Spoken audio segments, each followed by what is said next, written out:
நிறைவுக்கு வந்திருந்தாலும் கூட தமிழ் மக்களுடைய இனப்பிரச்சனைக்கான அரசியல் தீர்வு இன்று வரையும் காணப்படவில்லை.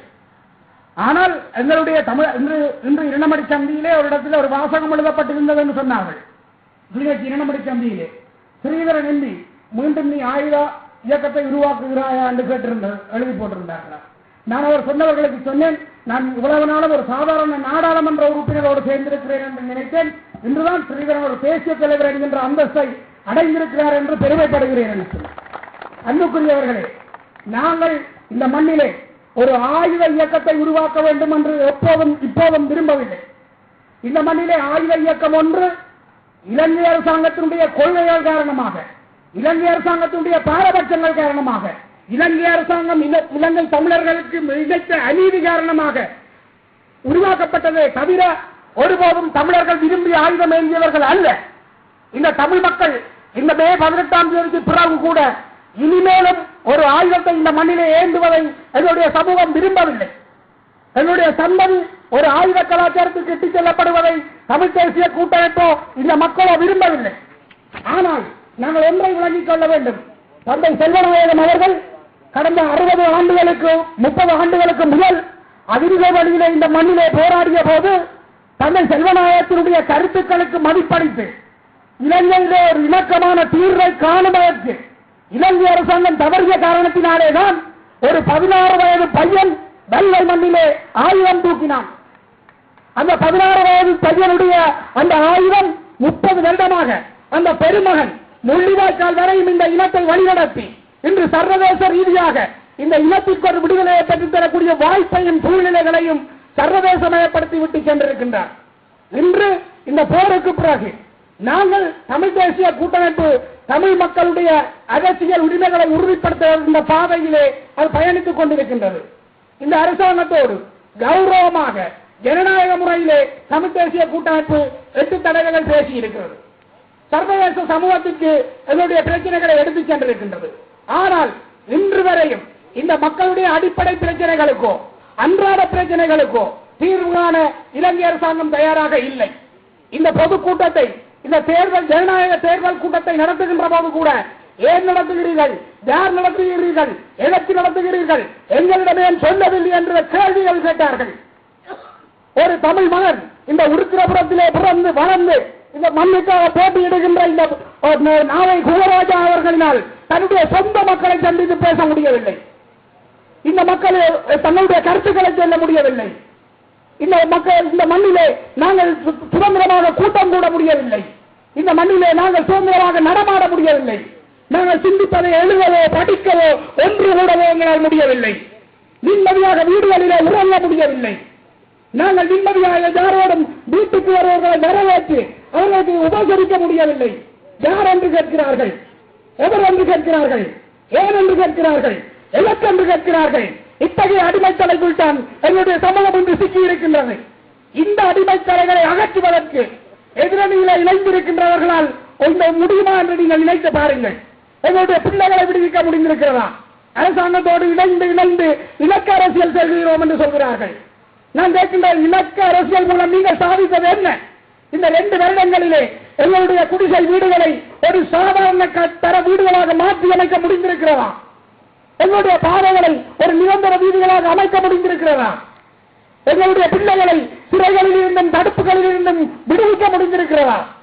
எங்களுடைய காணாமல் போனவர்களுக்கு விடை எவர முடிந்திருக்கிறதா? இறந்தவர்களுக்கு மரணச் சான்றுகளை கூட பெற்றுக் கொடுக்க முடியாத ஒரு அரசாங்கத்தோடு இணைந்து நின்று கொண்டு அன்புக்குரியவர்களே, அபிவிருத்தி என்ற மாயினாலே எங்களுடைய மக்களை ஏமாற்றுகின்றார்கள். நேற்று நான் கண்டபுரம் பகுதியிலே பிரச்சார நடவடிக்கைக்கு சென்று வந்து கொண்டிருந்த போது ஒரு அறிவித்தல் போய்கொண்டிருந்தது. கௌரவ நாடாளுமன்ற உறுப்பினர் நாமல் ராஜபக்ச அவர்கள் இன்று முக்கொம்மன் பாடசாலையிலே மக்களுக்கான வாழ்வாதார உதவிகளை வழங்குகின்றார். அனைவரையும் கலந்து கொள்ள சொல்லி ஒரு 10 மணி இருக்கும். இன்று நான் சிகன் சோலைக்குள்ளாலே இந்த கூட்டத்திற்கு அறிவிப்பு செய்து வந்து கொண்டிருந்த பொழுது ஒருவர் வழியில் எங்களுடைய வாகனத்தை மறைத்து, எங்களை புள்ளியலறி விட தெரியாது, உங்களுக்கு என்னடா கூட்டம் என்று கேட்டேன். அப்ப நான் எங்களோட தான் பிரச்சனை என்று கேட்டேன். அவர் என்ன பிரச்சனை கேட்டார், வந்து நீங்க வச்சிருக்கோம். நான் சொன்னேன், இல்லை நாங்கள் வீடு அதுவார பார்த்தேன், என்னுடைய பிள்ளை 2 வருஷமா சிறையில் இருக்குது, விட இல்லை. நான் தடுப்புல இருந்துட்டு இப்பதான் வந்தனான். எங்களை உங்களை ஏமாத்துறாங்க தம்பி. அன்றைக்கு நான் போய் கேட்டேன், என்னுடைய பிள்ளைய விட சொல்லி 100 ரூபா காசு வந்து என்ன போங்க வாக்களிக்க போவாங்க, நான் பிள்ளைய எடுத்து விடுறேன்னு சொல்லியிருக்காங்க என்று சொன்னேன். சொல்லிட்டு மனைவியை கூப்பிட்டு காட்டினார். இன்றைக்கு முக்கம்மன்ல நாமல் ராஜபக்ஷ அவர்கள் வழங்கிய பொதி இங்க பாருங்க. எருமை மாட்டு சாணகம் உண்மையால் அப்படியே எருமை மாட்டினுடைய சாணகம் பசலை பேக்கெட் என்று கொடுக்கப்பட்டிருக்கு. வாழ்வாதார உதவி என்று சொல்லி ஒரு பசலை பேக்கெட், ஒரு இந்த வெள்ள பசலை பேக்கெட் கொடுத்திருக்கு. போய் நீங்கள் தோட்டம் செய்து வாழுங்க.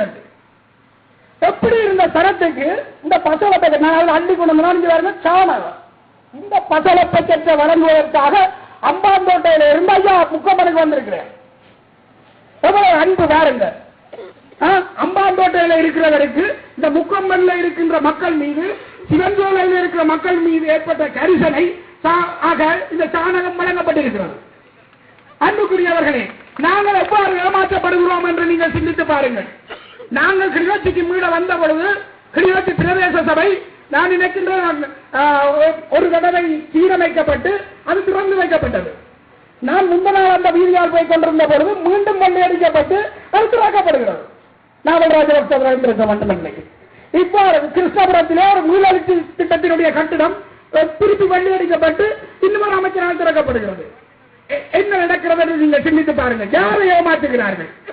இந்த வீதிகளில் எங்களுடைய திருநகர் பிரதான வீதி ஜெயந்திநகர் உத்தரவுறத்துக்கு வருகின்ற வீதி ஒரு நாள் மிகச்சிறந்த ஏற்பாடு, கவிதைகள் எல்லாம் சந்தியிலே போடப்பட்டிருந்தது. நான் போய்கொண்டிருந்தேன். என்னென்று கேட்டு திருநகர் வீதி புனரமைக்கப்படுகிறது என்று சொன்னார்கள். 5-6 மாலை வைத்திருந்தார்கள். சில அமைச்சர் சந்திரகுமார் போன்ற எம்பிமார் மாலைகளோடு நின்றார்கள். நாடாவை வெட்டி துறந்தார்கள். இன்று அந்த வீதியிலே கிரவல் எழுப்புகிறது. யாரும் போக முடியாது திருநகர் வீதியிலே. நினைத்து பாருங்கள். இத்தகைய அபிவிருத்திகள் 23 அமைச்சர் 230 கோடி ரூபாய்களோடு சாதாரணமாக இருக்கின்ற ஒரு சிறிய பிரதேச சபையை கைப்பற்றுவதற்கு இந்த மண்ணுக்கு வந்திருக்கிறார் என்றால் அவருடைய அரசியல் பரிணாமங்களை இவர்கள் சொன்னார்கள். இந்த போர் குற்றச்சாட்டுகளை மறைத்து எங்களுடைய 1 லட்சத்துக்கும் மேற்பட்டவர்களை கொன்று புதைத்தார்கள். 40,000 பேரை நாங்கள் இந்த மண்ணில் விதைத்திருக்கிறோம். 89,000 விதவைகளின் கண்ணீர் இந்த மண்ணிலே ஓடுகிறது. ஒவ்வொரு பிள்ளைகளையும் சாகடித்து விட்டு ஒவ்வொரு பெற்றோர்களும் பெற்ற வயிறு பற்றியறிய இந்த மண்ணிலே வாழ்கிறார்கள். காணாமல் போனவர்கள், சிறையிடப்பட்டவர்கள், தடுப்பில் உள்ளவர்களின் கலை நீள்கிறது. இத்தனை வேதனைகளையும் சுமந்திருக்கின்ற ஒரு இனத்தில் வந்து நின்று கொண்டு காவல் வீதிகளையும் இந்த தாளங்களையும் வழங்கி இந்த மக்களை எவ்வளவு தூரம் மட்டம் தட்டுகிறார்கள் என்று நீங்கள் நினைத்து பார்க்க வேண்டும். அதற்கு இங்கே இருக்கின்ற சில தமிழ் புள்ளிவிதிகள் அவர்களோடு சில லட்சங்களை வாங்கிக் கொண்டு இந்த மண்ணினுடைய வாக்குகளை அவர்களுக்கு அளித்து போர்க்குற்றம் இல்லை என்று அரசாங்கத்தை காப்பாற்றவும், கிளிநொச்சி என்ற ஒரு தமிழ் மண்ணிலே ஒரு சிங்கள கட்சியின் ஆட்சியை உருவாக்கவும் கொடுத்துக் கொண்டிருக்கின்றார்கள். காதலற்றவர்கள் நினைத்து பாருங்கள். ஒரு நல்ல ஒரு தமிழ் தந்தைக்கும் நல்ல ஒரு தமிழ் தாய்க்கும் பிறந்த எந்த சுத்தமான தமிழனால் இந்த கிளிநொச்சி மண்ணிலே சிங்கள கட்சியை ஆட்சியில் அமர்த்த முடியும்? நாங்கள் வீழ்ந்து கிடக்கின்ற இடம்தான். இருந்தாலும் நம்முடைய சுய கௌரவத்தை நாங்கள் இழந்தவர்களாக இருக்க முடியாது. அன்புக்குரியவர்களே, நீங்கள் 1 10 ஆகி 10 100 ஆகி உருத்திரபுரம் அங்கு இந்த உண்மையை விதைத்து நேர்மையை விதைத்து நாங்கள் உங்களுக்கு சொல்லவில்லை நாட்டப்பம் தருவோம், சைக்கிள் தருவோம், ரோட்டு நாங்கள் ஒன்றும் தர மாட்டோம். உங்களுக்கு தெரியும், தமிழ் தேசிய கூட்டமைப்பு எதை தந்தது என்று கேட்டார்கள். தமிழ் தேசிய கூட்டமைப்பு ஜோசப் பரராஜசிங்கம் அவர்களை தமிழர்களின் உரிமைகளை பேசியதற்காக சுட்டுக் கொல்லப்பட்டிருக்கிறார். சிவநேசன் அவர்கள் தமிழர்களின் உரிமையை பேசுவதற்காக சுட்டுக் கொல்லப்பட்டிருக்கிறார். ரவிராஜ் அவர்கள் தமிழர்களின் உரிமையை பேசியதற்காக சுட்டுக் கொல்லப்பட்டிருக்கிறார். எங்களுடைய கௌரவ நாடாளுமன்ற உறுப்பினர் அவர்கள் சிறைகளில் இருக்கின்றவர்களை விடுதலை செய்ய வேண்டும் என்றும், வெள்ளை கொடிகளோடு அழைத்துச் சென்ற 12,000 பேரின் கதை என்ன என்றும் சர்வதேசத்திடம் கேள்வி எழுப்பியதற்காக, சர்வதேசத்தின் கவனத்திற்கு கொண்டு வந்ததற்காக நொச்சியாக மேலே வைத்து சுடப்பட்டார்.